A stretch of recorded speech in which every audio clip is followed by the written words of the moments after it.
Hello everyone, welcome to the Design Note 1. So these design notes are meant to be something that each and every day comes from Monday to Friday. Each week we will have 5 design notes. We will talk about different topics. So let's go. Today's topic is why designers won't be replaced by website builders. I understand many of you may have this doubt, and let me explain to you some of the reasons why they won't fully replace designers. First, website builders lack customization. Although there are a lot of templates to choose from, there are a lot of functions which are crucial for a business, but they are not available from these templates. It also lacks the flexibility to test and iterate. These website builders starts out as a high fidelity product, which makes hard to test out different ideas from for your business, as it is too time consuming to for a remake. And it is agreeable by a lot of designers that a lot of other tools like paper sketch, low and high fidelity prototypes are much more utilized than a website builder. And that's why by using these kinds of processes designers can customize it, and that's why designers won't be fully replaced by a website builder anytime soon. Hi everyone, so today's design note comes up on a topic called localization. So localization in general is a huge topic. The world is largely determined by how we perceive it. Our minds, emotions, senses, upbringings, environment, and a lot of other things. That discrepancy can be huge when people are from different cultures. That's why, dear managers and designers, we need to adjust our product for people with different cultural backgrounds. Localization is never about the literal transition of language, right? But more about adapting the mindset of local, understanding their perception and behavior. For example, product in Asian cultures are more inclined towards compact layout, while for Western culture it's much more looser. Of course, it's an overgenerational, but it's simply as an idea we can say that you start thinking about the cultural aspects of design.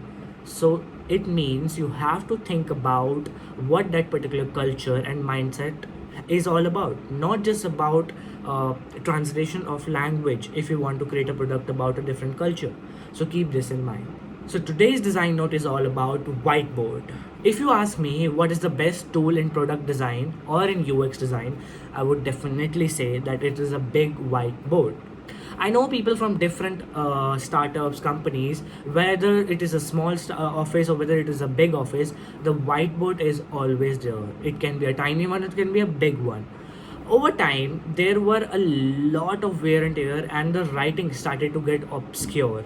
But whiteboard is the vision of your business.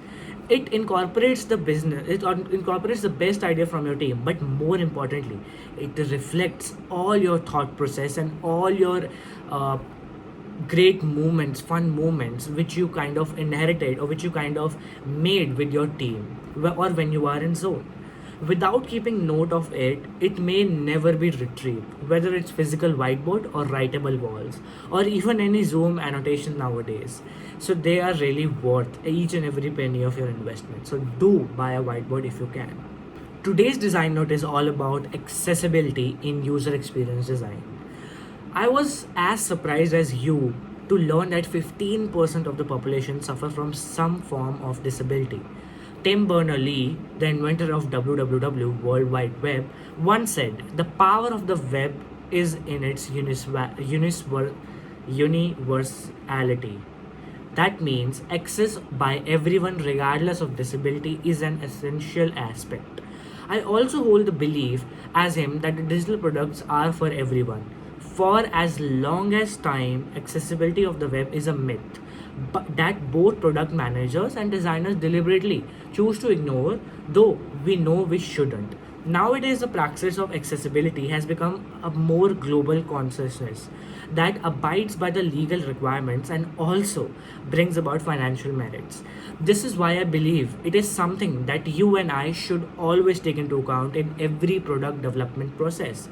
By learning more about some accessibility protocols and international standards, I have linked down the some of the resources just down below in the message, so you can refer to those as well. Hello everyone, hope you are doing fine. So today's design note is all about the importance of typeface. Often fonts are elephants in the room.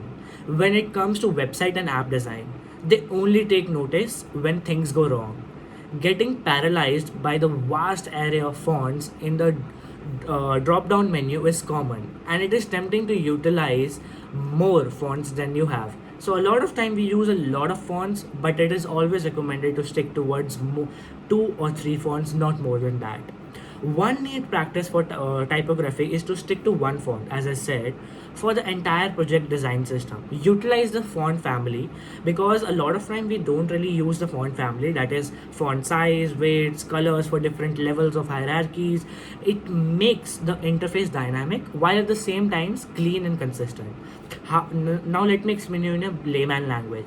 So for example, if you are designing the design system, always try to stick towards just one font, but try to experiment with font size, weight and colors, because in this way the design will be clean. Along with that, it will have a dynamic feeling as well. I hope you learned from this. See you in the next one.